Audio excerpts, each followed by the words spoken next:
During the afternoon of August 31st, 1939, German forces made their final preparations for the invasion of Poland. Air crews studied their targets. Tanks moved to their assault positions. Then, in the early hours of September the 1st, German soldiers dressed in Polish uniforms attacked a radio station on the German side of the border, leaving behind some bodies.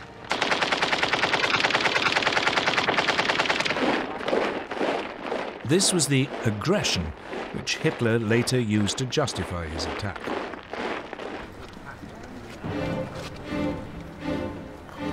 At 8 that morning, German troops pushed aside the Polish frontier barriers and mobile forces raced forward.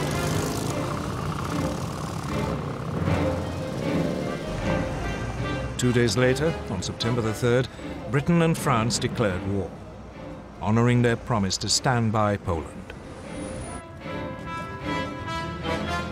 But by then, the Poles were in deep trouble. They were not only outnumbered, but facing a new form of warfare for which they were ill-prepared.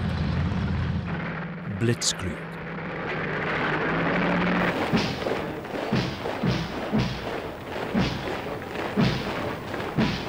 In 1939, the German army consisted of 1.5 million men.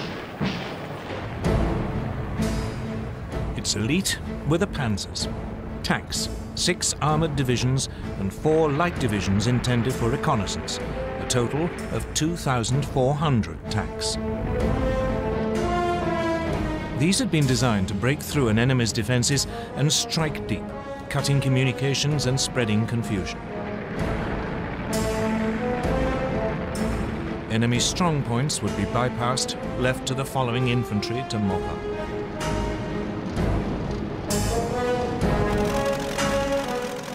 The new German Air Force, the Luftwaffe, was also designed for Blitzkrieg. It had 2,500 aircraft lined up against the Poles. The most notorious was the Junkers Ju-87 Stuka dive bomber. It was a form of flying artillery, making pinpoint attacks in support of the fast-moving ground forces. The Poles could muster just 600 planes. On the ground, it was just as bad.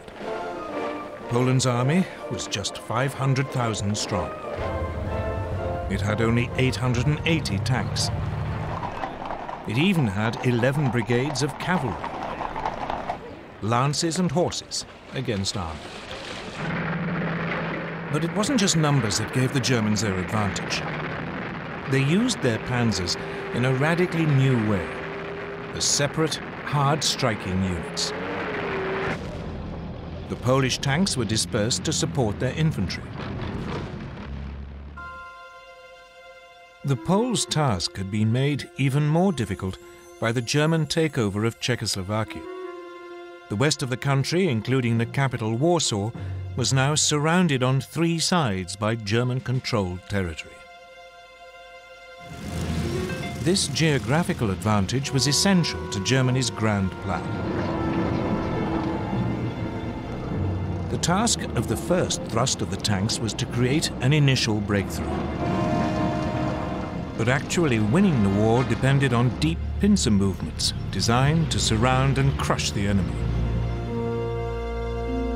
These would come from Army Group North under General Fedor von Bock. He would launch 2 thrusts from northeast Germany and East Prussia. Army Group South under General Gerd von Rundstedt would launch 2 more from Silesia and Slovakia. The aim would be for the pincers to meet near Warsaw and Brest-Litovsk.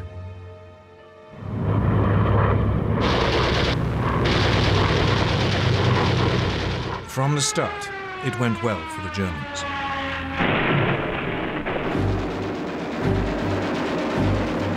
The Polish Air Force was effectively eliminated within the first 2 days.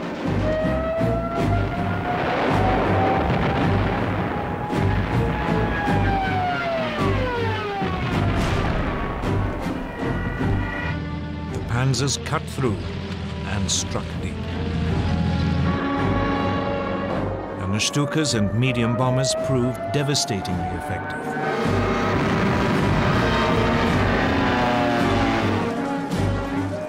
The Poles were sliced apart, pinned into pockets which yielded vast numbers of prisoners.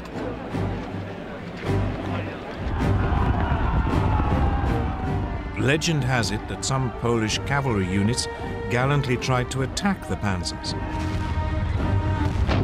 but it was futile.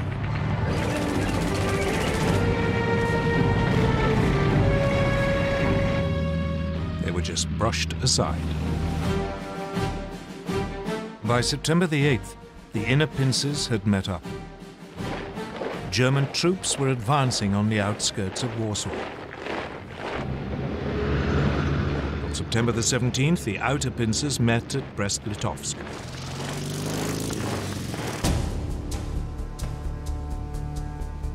On the same day, Soviet forces crossed the eastern Polish frontier as part of the agreement reached between Hitler and Stalin in the Nazi-Soviet pact.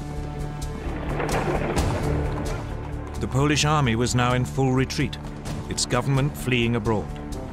Warsaw, however, fought on.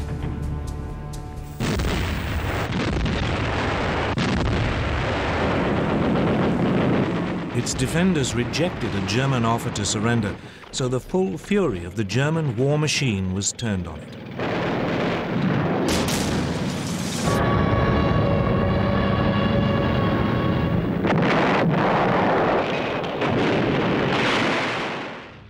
Watching it all was Adolf Hitler, who had followed close behind his conquering army.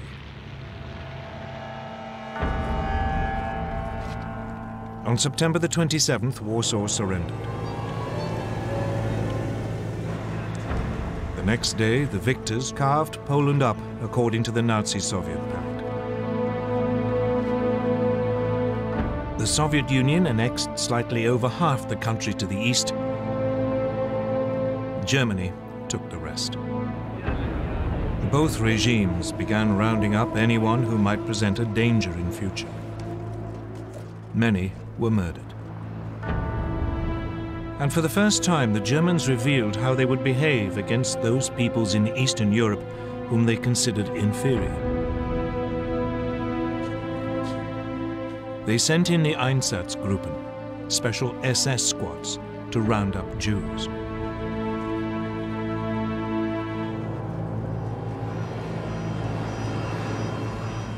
Most were forced into ghettos in the major cities, where they would be starved to death.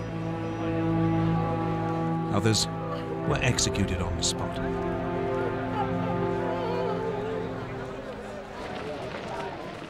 This was not, however, the end of the Polish army. More than 50,000 troops escaped and eventually reached France. There, a provisional government had been formed by General Władysław Sikorski. The Poles would fight on bravely from abroad.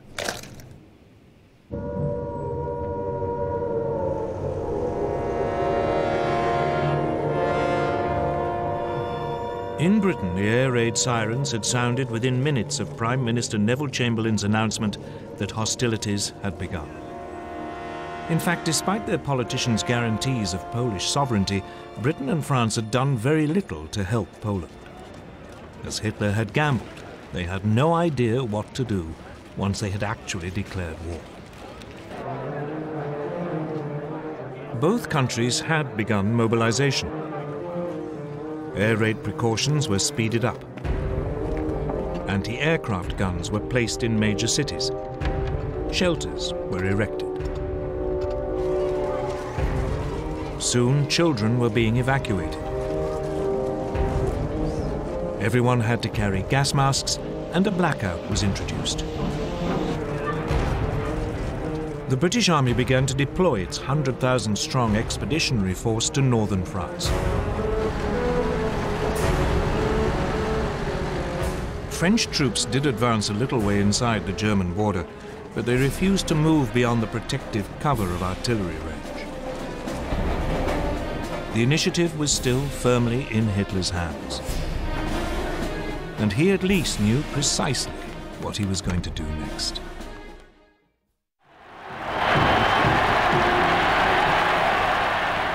The Blitzkrieg against Poland had been a stunning success for Adolf Hitler. He had subdued an entire country in less than 4 weeks, and he was hungry for more. So he ordered his generals to plan to attack the British and French in November 1939, less than 2 months after the fall of Poland. His general staff was appalled. The bulk of the German army was still out east and had to be moved west. And there had been some serious losses in the Polish campaign. Lessons had to be learned. Polish anti-tank guns had destroyed a division's worth of the lightly armored panzers. A quarter of the aircraft used had been lost. The panzers were too light and unreliable, and they had frequently outrun both their supply columns and the marching infantry. Reluctantly, after furious arguments, Hitler agreed to wait until the following spring.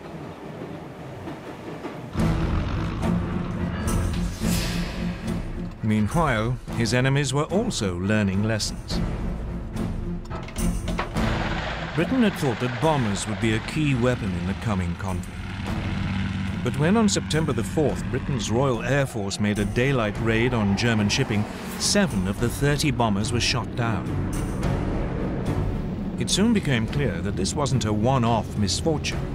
In some raids, over half the aircraft were lost. British bombers just weren't up to the job. So the RAF switched to night raids, and they decided to drop not bombs but leaflets, so as not to provoke retaliation.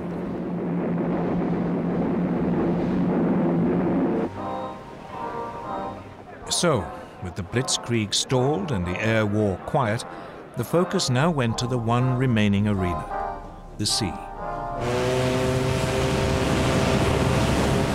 Germany's navy was still in the middle of an ambitious building program that wasn't due to finish until 1948. The commander of its submarine arm, Admiral Karl Dönitz, planned to cut Britain's supply routes across the Atlantic. For this, he wanted 300 ocean-going submarines, but he had just 38. Nevertheless, Dönitz ensured that all available U-boats were at sea on September the 3rd, the first day of the war against Britain.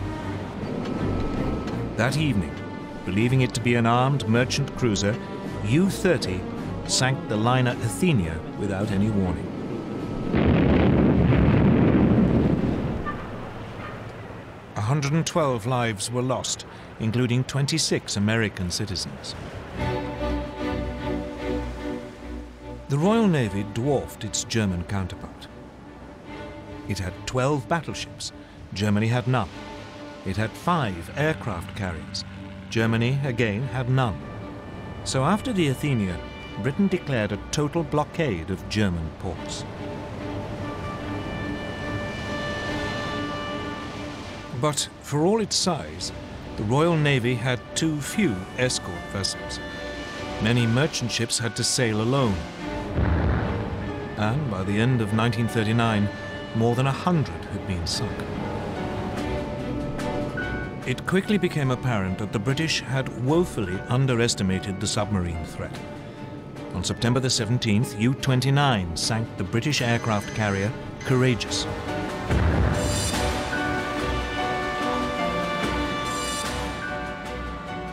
On October the 14th, the battleship Royal Oak was sunk when U-47 slipped through the defences of the British main fleet base at Scapa Flow in the Orkneys. Meanwhile, Germany's small surface fleet had also been unleashed against the sea lanes. In the North Sea, the battle cruisers Scharnhorst and Gneisenau intercepted a convoy on November the 22nd.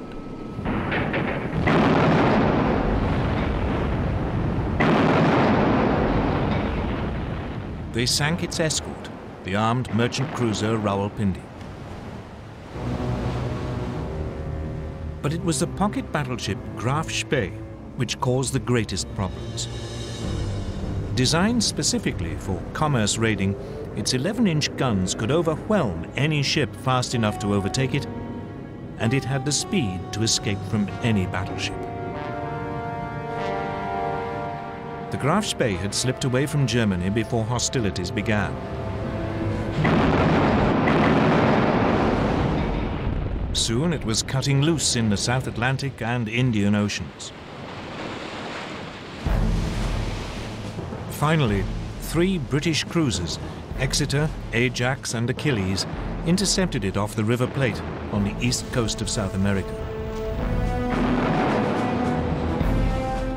The British ships damaged the pocket battleship so badly that it had to take refuge in the neutral Uruguayan port of Montevideo. The Germans were then fooled into thinking that a more powerful British force had arrived. When the Graf Spee was commanded to leave port, her captain scuttled her rather than risk annihilation.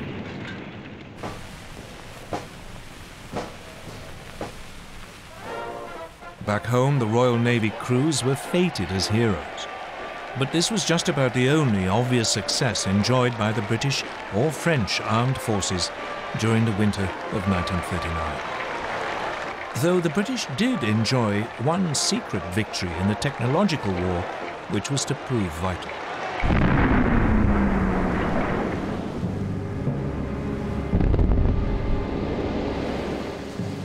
As soon as the war began, Britain began to lose large numbers of ships to German mines. What was so mysterious was that the ships didn't seem to have actually struck them. The mines had simply exploded as the ships passed nearby. Then, on the night of November the 22nd, 1939, a German plane was spotted dropping a mine at low tide in the Thames estuary. Disarmed and rescued from the mud, the mine was found to be set off by the magnetic signature of a ship passing close by.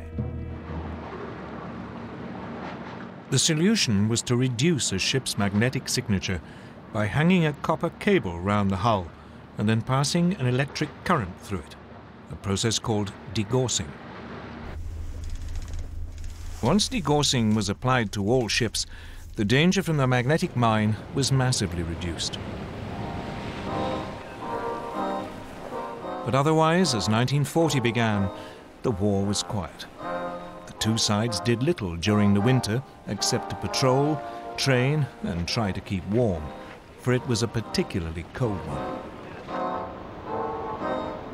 An American journalist called it the phony war. For the Germans, it was the Blitzkrieg.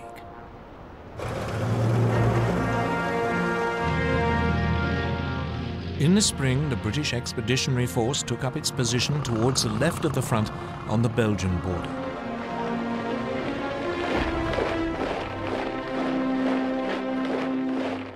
But it was dwarfed by its French ally.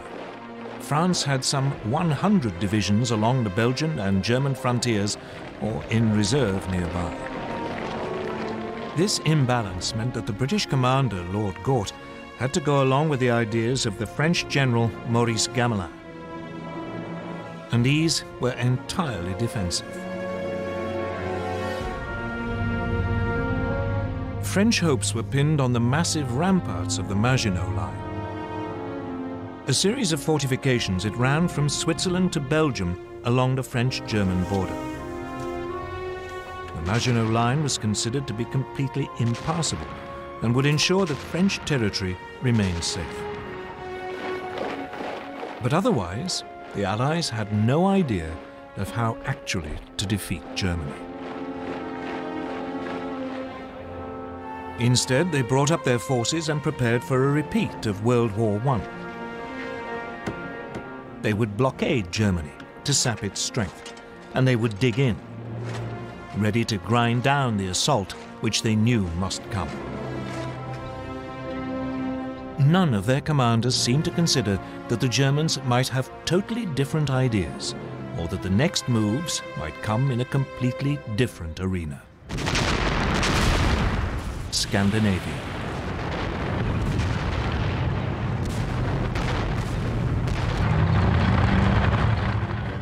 On November the 30th, 1939, a new theatre of war was opened up. The Soviet Union invaded its tiny neighbour, Finland. Finland had only achieved independence from the Russians in 1918 and hated them. Soviet dictator Joseph Stalin was convinced that one day the Finns might allow the Germans in to attack Leningrad and the vital Arctic port of Murmansk.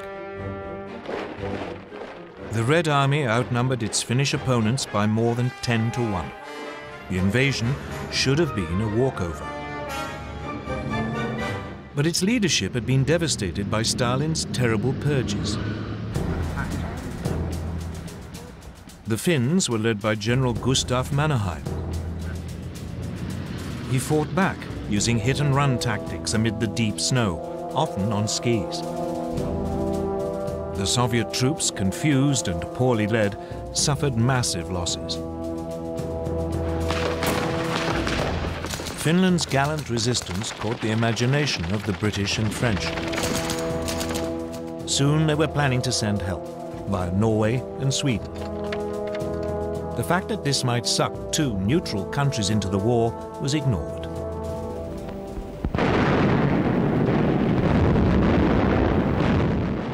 But a renewed Soviet offensive at the beginning of February broke the Finnish defensive line.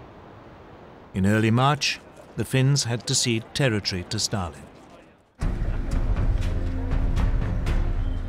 By now, Hitler too had become interested in Scandinavia.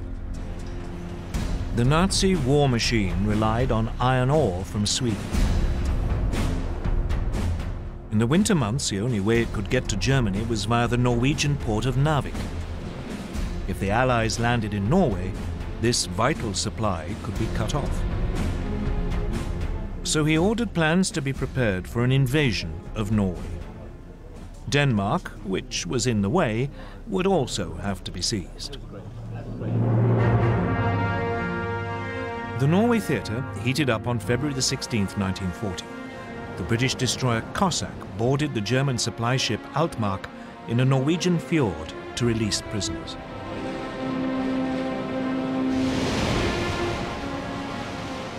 Then, on April the 9th, German troops began landing at 5 ports: Oslo, Kristiansand, Bergen, Trondheim, and Narvik. At the same time, men of their newly formed German parachute division seized Stavanger and Oslo airfields. The Norwegian defenders were swiftly overwhelmed,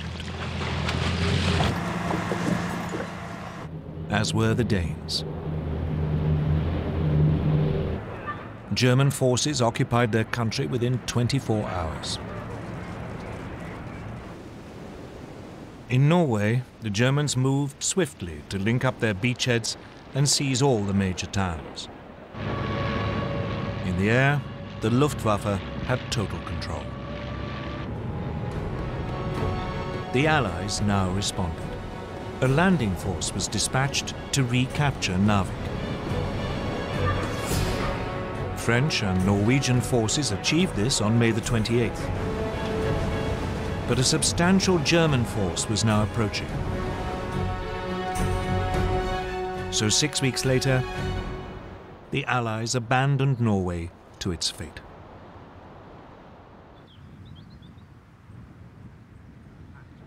Hitler had spent most of that winter and spring at his country retreat, the Berghof in southern Bavaria. For him, the events in Scandinavia were a sideshow. Instead, he was preparing for his next major Blitzkrieg against Britain and France. The first plan his generals brought him had a familiar ring to it. The Germans would advance into Belgium, aiming to swing down towards Paris. It was a repeat of the Schlieffen Plan, which the Germans had used at the start of World War I. The Allies were expecting this, and their main strategic discussion was how to prepare for it.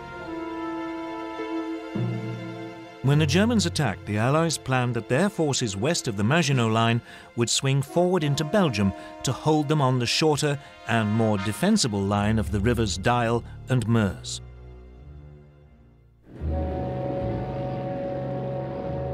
Then, on January the 10th, 1940, a German liaison aircraft lost its way and crashed in Belgium.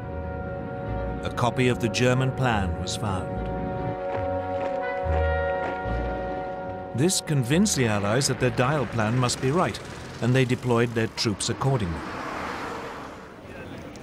Unfortunately, the same event made the Germans alter their ideas entirely.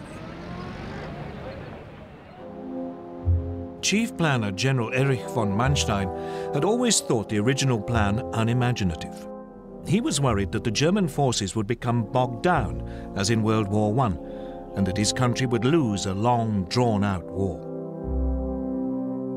So he proposed to Hitler that the main thrust should be made at the point where the Maginot Line ended, and where the Allies were most vulnerable as their Western armies moved forward. Virtually all Germany's panzers would be gathered opposite the Ardennes in southeast Belgium.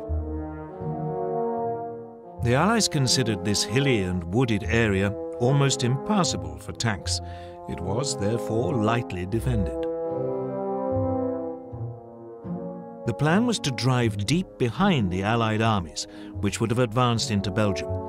They could then cut them off, and all the forces sitting in the Maginot Line would be bypassed. It was a high-risk strategy. The German armor could become stuck in the forest, but Hitler loved it. So the German forces were redeployed without the Allies knowing. The Allies, meanwhile, prepared for their long defensive war. In addition to the formidable barrier of the Maginot Line, they had a slight advantage both in manpower, some 110 divisions available against 95 German, and in armor, about 3,000 vehicles against 2,700. The French also had the better tanks. Their 32-ton Char Bay had both 75 and 47mm guns. Its disadvantage was that the main gun was mounted in the hull, and so was difficult to aim. The other gun was in a one-man turret, from which the commander had to control the tank as well as man the gun. In contrast, the newest German design, the 17-ton Panzer Mark IV, had a 75mm gun in a spacious three-man turret, so its crew could work as a team, though only about 100 were available.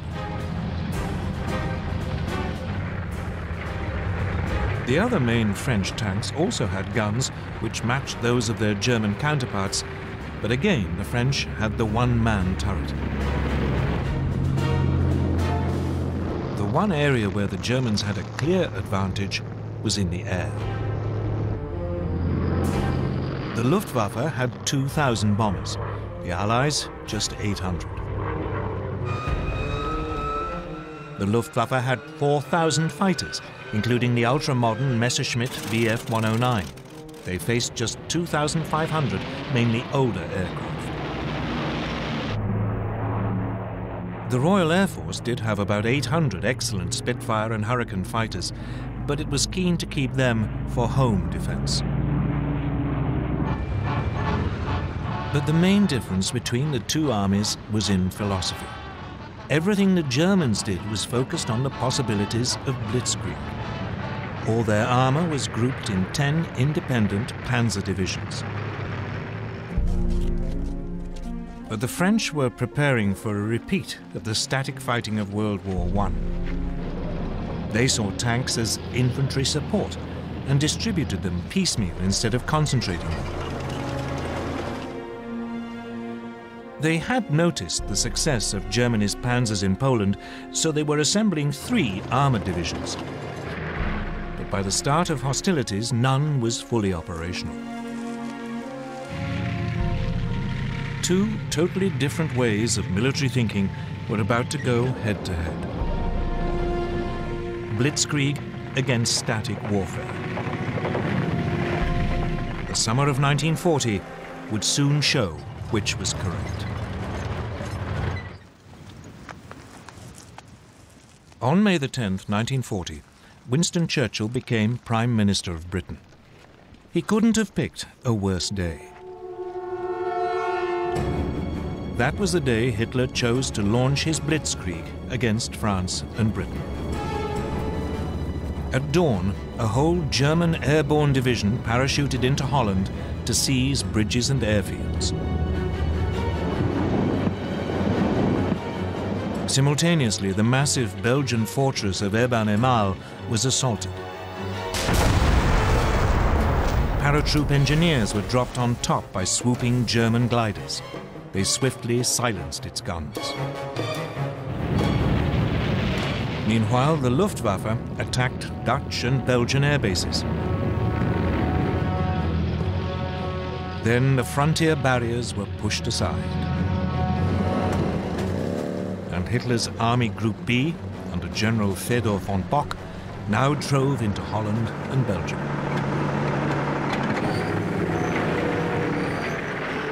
As planned, the French and British armies along the Belgian border moved forward to their new defensive line along the Dyle and Meuse rivers. But none of the Allied commanders seemed to have noticed that German Army Group A, which had the bulk of the panzers, after brushing aside the Belgian frontier troops, had now begun driving through the hills and woods of the Ardennes to their south.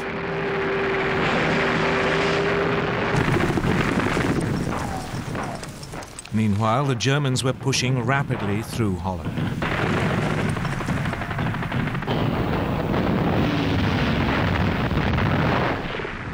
The obsolete Dutch army was no match for the highly tuned German war machine. And it was under continual heavy air attack by the Luftwaffe, which roamed the skies unchallenged. On May the 14th, the Germans demanded the surrender of the port of Rotterdam. A large force of bombers took off as the Dutch hesitated. While they were airborne, the Dutch agreed to surrender the city, but apparently a recall message never reached the bombers.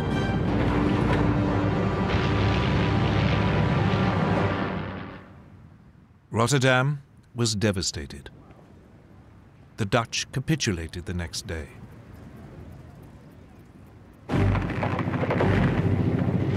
Then came the hammer blow. The thing that British and French planners had thought impossible had happened. German panzers were through the Ardennes and had reached the Meuse by the evening of May the 12th.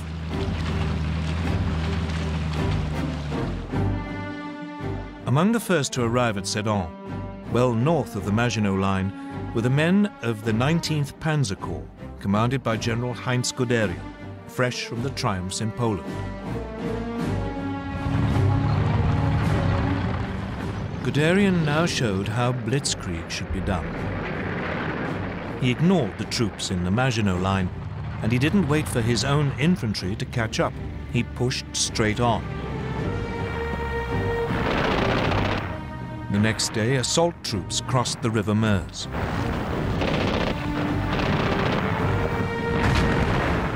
Engineers began building bridges for the armor while under heavy French fire.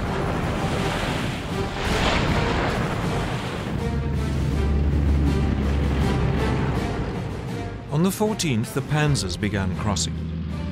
That evening, Guderian's bridgehead was 8 miles deep. The French troops, stuck in the Maginot Line, were too immobile to intervene. Allied bombers made despairing attempts to destroy the German bridges.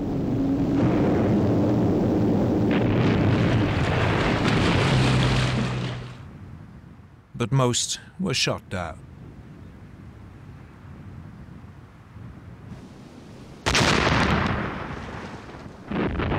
All the while, German artillery pounded the French defenses while the Stukas screamed in.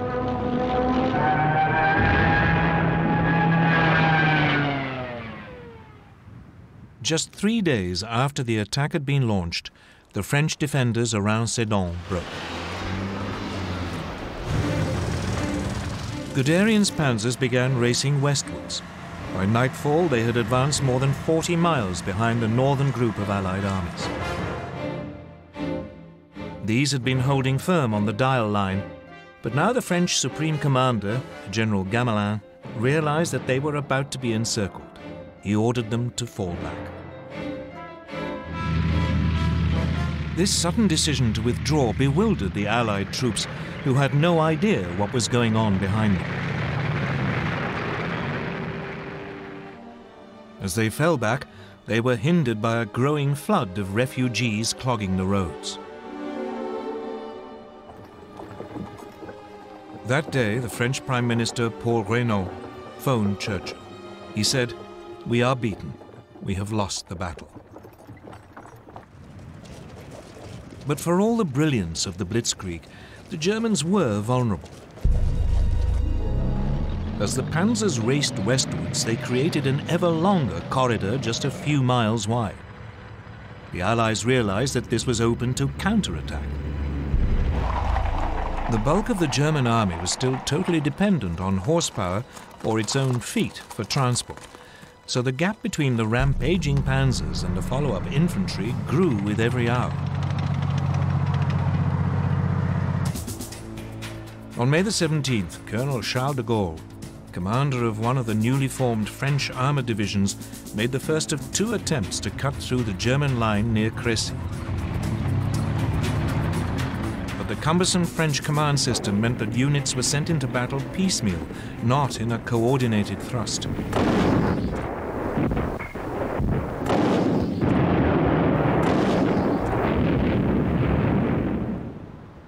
The Germans had little difficulty warding off both attacks, inflicting heavy casualties. It seemed that nothing could now stop Guderian. He plunged on, further and further into France. By the 19th, his lead units were past Péronne. On the 20th, in an extraordinary 56-mile dash, Amiens had been taken by lunchtime. Abbeville, just 14 miles from the English Channel, was seized by 9 that evening. And at midnight, a battalion of the 2nd Panzer Division reached the coast at Noyelles. The Germans had split the Allied front in 2. Everything now depended on whether they could defend this long, thin corridor, or whether the Allies could successfully counterattack.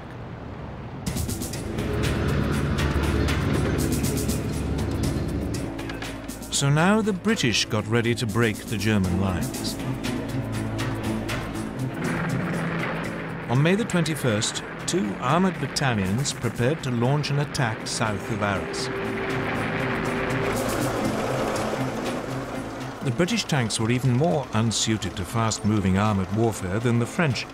Their most effective machine, the Matilda II, had been designed for infantry support.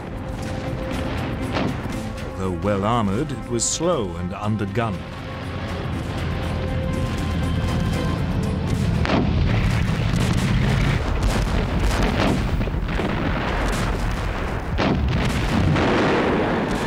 The Germans had little trouble in repulsing the attack. But it did have an effect. By now, the German High Command were becoming worried by their extended lines of communication. So, for the time being, driving south into the rest of France was put on hold until the infantry had caught up. The priority was to turn north and eliminate the British Expeditionary Force and the French First Army fighting beside it. On May the 22nd, Guderian and the panzers began their attack to destroy the Allied armies. These were now pulling back to the ports of Boulogne, Calais and Dunkirk, but they were trapped. On May the 23rd, General Alan Brooke, commander of British II Corps, wrote, "Nothing but a miracle can save the British Expeditionary Force." 2 days later, the Germans seized Boulogne.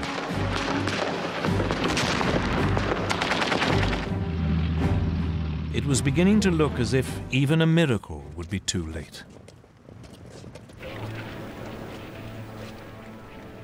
May the 25th, 1940.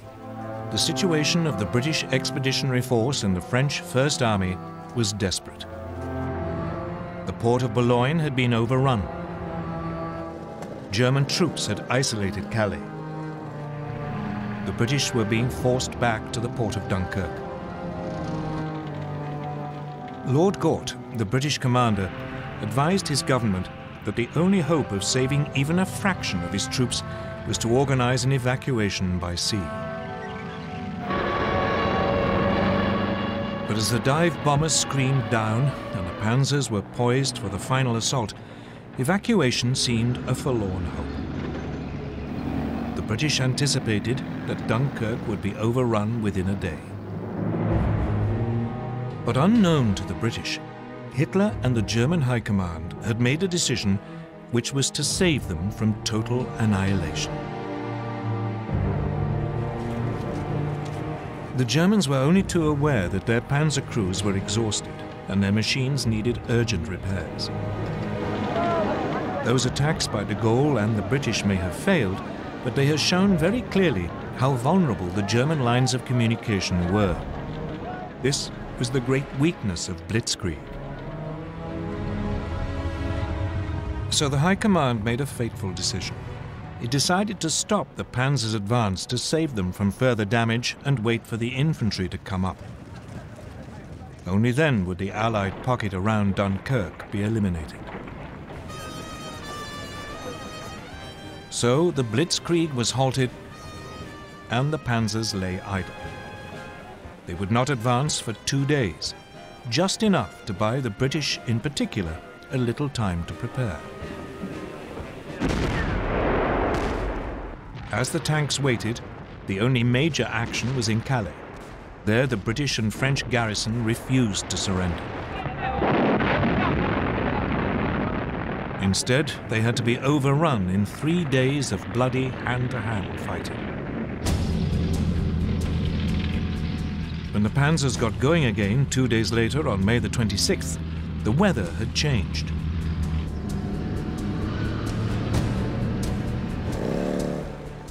The Germans became bogged down in the heavy rain, again giving the Allies more time. So it was that at 7:57 p.m. on May the 26th, Vice Admiral Bertram Ramsay, flag officer commanding Dover, received a signal that he was to put Operation Dynamo into action. Operation Dynamo was a plan to withdraw the British Expeditionary Force by sea. He had prepared it more in hope than expectation that it could ever be used. The following day, a makeshift fleet of destroyers, tugs, and passenger ferries crossed the English Channel. But by the end of the day, less than 8,000 of the over 300,000 troops at Dunkirk had been rescued.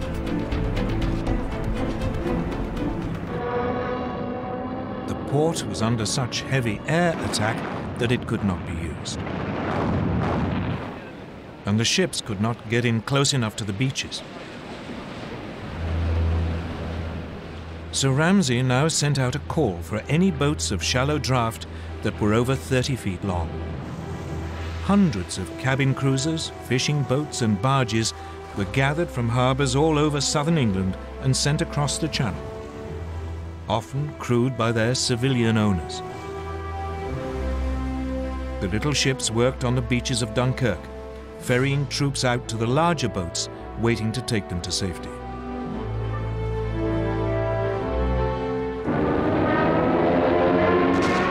All the time, they were under constant air attack. The British Air Force threw every fighter it possessed into the battle to drive the Luftwaffe off.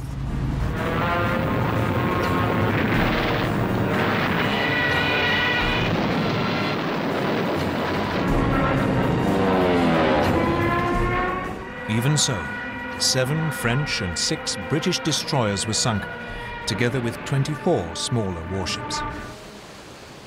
A quarter of the 665 small boats never got home. But when the evacuation was halted on June the 4th, over 300,000 men, 41% of them French, had been rescued.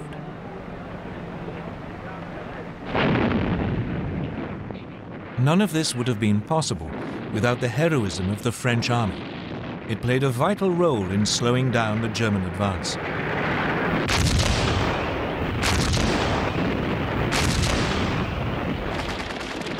The French rearguard didn't leave its positions around Dunkirk until the last boats had pulled away from the beaches.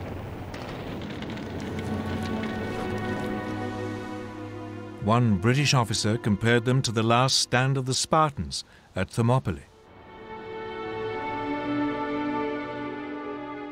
Even so, the British army had lost most of its heavy weapons. It wouldn't be fit to fight the Germans again for a long time. France still had to fight on, but it had lost more than half its army. Against them, the Germans had 92 divisions, including masses of armor.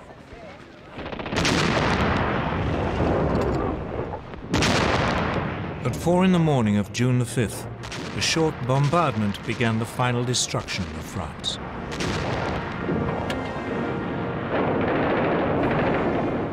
Assault troops crossed the Somme and the Aisne. At first, the French resistance was fierce, and the Germans struggled to break out of their bridgeheads. But, once again, the Luftwaffe helped crush the defenses. Soon the panzers were pushing south, and the trickle of surrendering French troops turned into a flood. By the 9th, the panzers had reached the River Seine, and the infantry were only a few hours behind. Once across the river, the Germans fanned out into the interior of the country. On the 14th, the German army marched into Paris.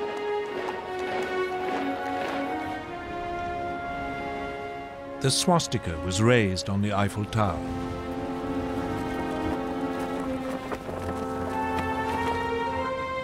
Hitler had secured the prize which had eluded the Kaiser in 1914. The Parisians could only watch in stunned horror. Throughout the period of the French collapse, Winston Churchill paid 5 visits to France, trying to bolster French resistance. On June the 16th, he even offered Paul Reynaud a union with Britain if France stayed in the fight. But it was too late. Reynaud's cabinet rejected the proposal, and the Prime Minister resigned that evening. He was succeeded by Marshal Philippe Pétain, who immediately asked the Germans for an armistice.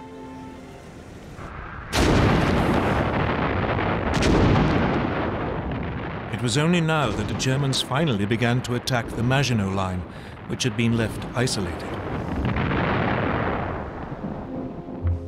After a heavy artillery bombardment, the French defenders offered only token resistance before the German troops occupied the forts.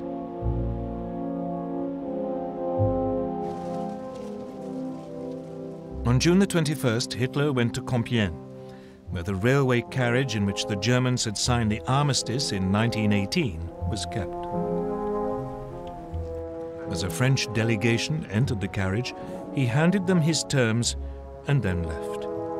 The French insisted on consulting their government, but the next day they were told that if they didn't sign immediately, the panzers would roll again. They signed, and the humiliation of France was complete.